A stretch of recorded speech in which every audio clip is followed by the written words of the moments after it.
creative essay, The Math of Marriage, is written by Elaine Johnson, who is in her fifth marriage. In this essay, she carefully recalls her past unsuccessful marriages, such as the opening paragraph where she described the scene of her first marriage and uses statistics extensively throughout the essay to support how likely marriages are going to fail, such as the sentences highlighted in blue. However, despite the uncertainties underlying marriage, she argues that love between two people outweighs those unfavorable statistics and experiences. In congruence with the mathematical theme of the essay, the author presents her main argument as follows.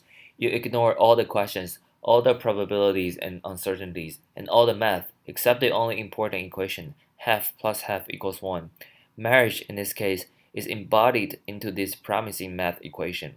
Since Johnson organizes the essay chronologically, this main point, which is her ultimate realization of marriage, is located at the very bottom of the article. Throughout the essay, up until her main argument is revealed at the end, Johnson illustrates her cynicism towards marriage.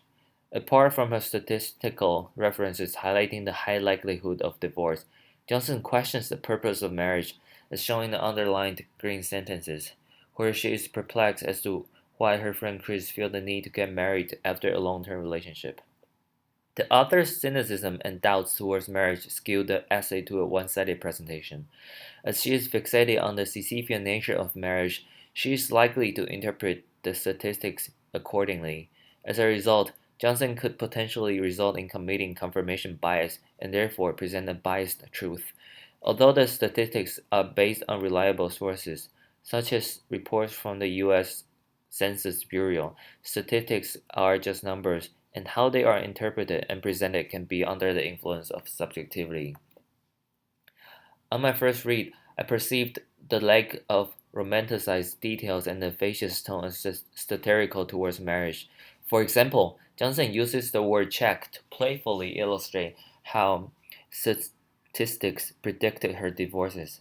However, as I finished the article, which took a surprising end, I realized that the previous paragraphs do not ridicule marriages, but are rather built up to support the strength of the idea of marriage, which stood still despite the uncertainties. On my second read, the purpose, as well as the words of the article appeared to be different. The word check, instead of bearing a sarcastic connotation, served as a transition that hints at Johnson's helplessness toward her failed marriages before she falls in love once again. During the second read, I also recognized my own bias towards the essay. Growing up in a community where divorce is rarely observed, and grew up believing in the idea of marriage. Therefore, when I was encountered by Johnson's attitude on the first read, I read the article with slight hostility and doubted the veracity of the evidence presented to support her arguments. In response, after recognizing my own bias, I tried to put myself into the author's shoes, whose parents' divorce is shown in the purple sentence, and took the idea of marriage with a grain of salt. After such change, I aligned myself closer to the author's interpretive lens.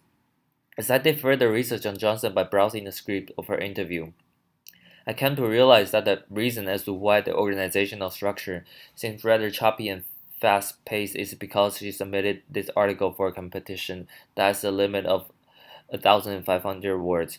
Furthermore, it is this brevity that allows Johnson to write in a funny and sardonic tone, since longer essays lose such charm. Hence, it is this constraint that reinforces the concision of the essay, which I believe is the beauty of it in that it captures a span of 30 years and the overarching idea of marriage with such simplicity. Without it, Johnson, a self-described over-explainer, might not attain such literary elegance.